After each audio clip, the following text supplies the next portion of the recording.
Okay, right. Enough? Okay.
whakari mai. O e tātā ne tawhea. O iri o langi.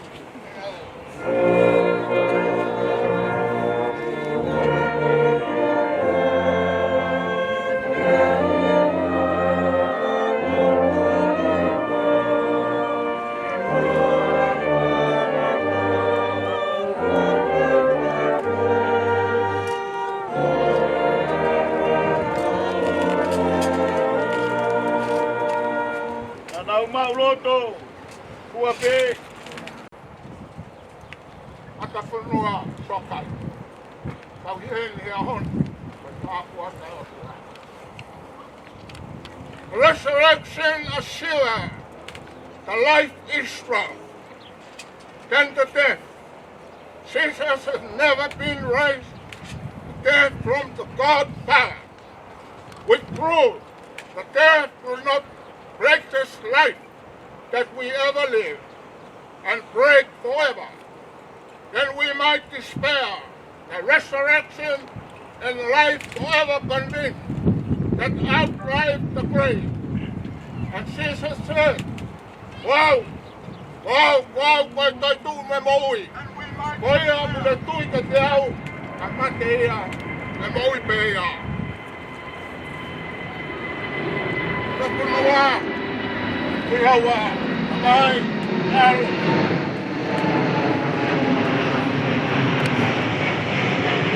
Romani, Manukau. Amen.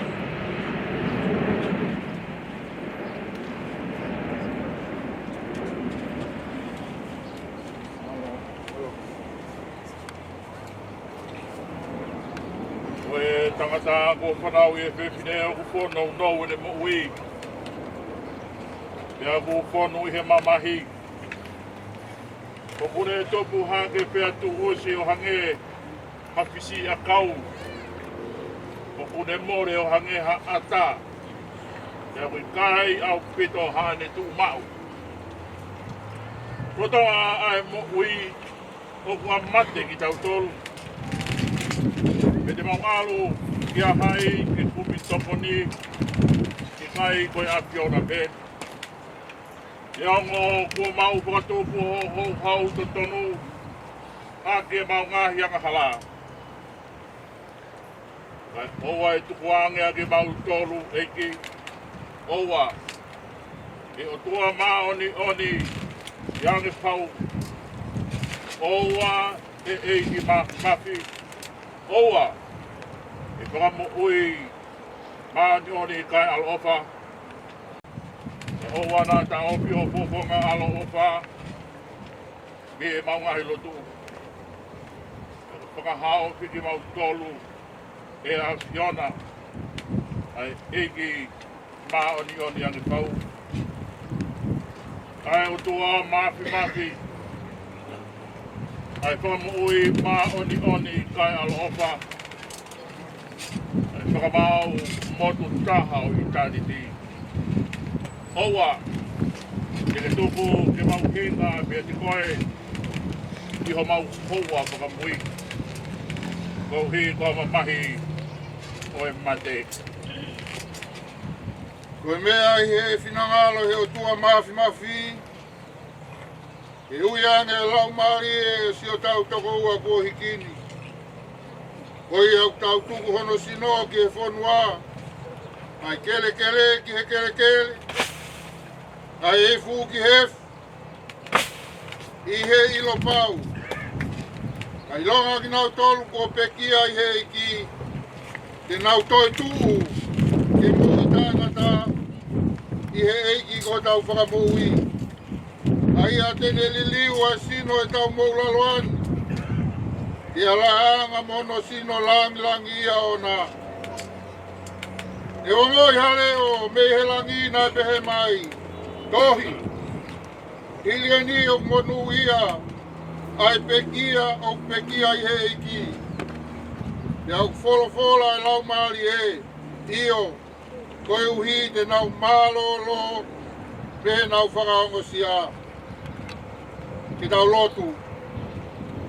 E o tua alofa. Tamai hamau eiki ko sisu kalaisi. Aia koe toi tuu moi mo ui. Peka tui e he tāki ai. Tēne mo ui. Leo ne pekia. Peka koi au mo ui.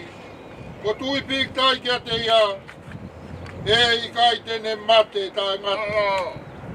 O mau whakatau wholofola atu. E tamai. O kore te Fotu ki mau tolu me he mate o angahala. Ki he mo ui o e maoni o ni. Koe uhi. Ka mau ka hiki he mo wini. Ki mau malolo i hene awhio. Pea ka hoko ai aho whakamui. Koe toi tūlahi. E hoi fua hoko honga ia te mau tolu. Ka mau ai tāpu ak. Aho alo pere. Aia tene omi kia te nau tolu. Ofa. Koa pasia ke a whiona. O pehe. Omi ki mau tolu. Ai whahinga ko whamonu ia he tamai. O mou hoko ki he pule anga. O toka teu mou tolu. Tā mau hui. Ki tau whangaos. Pea koe keresia e ki ko sisu kalais. Moe ofa e o tua, moe whiohia lau maari e maoni o ni. Ke ia te ki tau tolu kotoa pe ia o tai ngata. E meni.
Tapu pia moe tua maaf.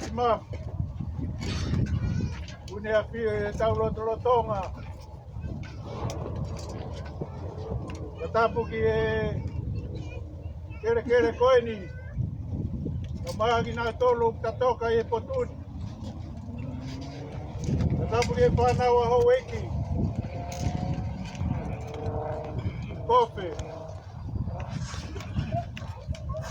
Romatan, Soakai,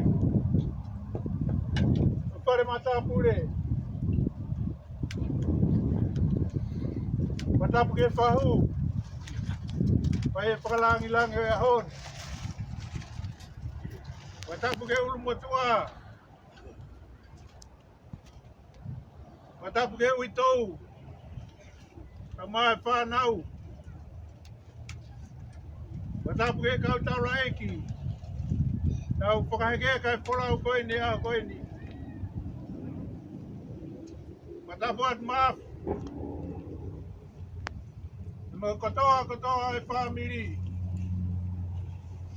Matapuat tu ke family kotoa pembe Samoa. E puke whangamari e koini ke whakapukonga e kotongi e koini. Pai ato whakamalo tua. Kawi koe. Patongi a katoa pego mo feia e ngai a koe nuku tau si tua ki ai. Ke kau taura eki, mau whai e patongi a o e hon. Whakaheke e tamai o e kini. Kamalo atu aki mo tolu. Mama e whakamalo ni kau whaiwhekau koeni e whamiri. O whaiwhekau tonu e ua e whamiri. O whaiwhekau tonu e ua e whamiri o Matafonua i e ako. E koe whielau pēr koe tangata e whamiri. Koe o whamalo atu aki motoka o whaiwhekau. I e lotu. Ka moe hupia. Ai ui tau kau mai whanau. Pamalo atu e ngai kai ngā ofa kotoa pē. From Samoa, from the tangata whenua, thank you for coming to take time in the last day to come and be with Malia the last few days. Give them a bit of comfort. And I hope all the stories that we hear, that we heard, must give them more peace to go with during their journey with the Matafonua. And from the bottom of my heart, thank you. Thank you for coming and for sharing in speech and in silence your presence appreciated by this village. Pamalo atu ke kainga whakatope o mua whea mai ai whamiri ni ngai awhan ko tau situa ki ai.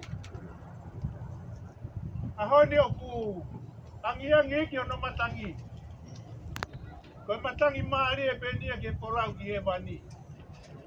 Taptonga no langi. Angi ke matangi ki loto e wani. Porau ai mao ni oni koe. Au whawhetai e o tua e o mai. Na tokataha pe me ofa mai whamiri mu tau toro no kotoa. Matafonua peange mai na ko hala tuku weni. Ke urele ki mai hala i one masani. Ka mei whangalahi ke kafu. Ka ke wholawa. Te koe na utari mai. Eiki ke mo whelo aki. Pe tau tūtu ni. Ka hiri pe koe ni tau osi. Pea koe osi, i whakatonga koe osi au pito. I whakapālangi koe finisi. Pea koe whakaitari koe finito. Koia. Tata whoki ke peitu nei hau me ai. Hoko ate whai whatongia, lewe malanga kau tatawa.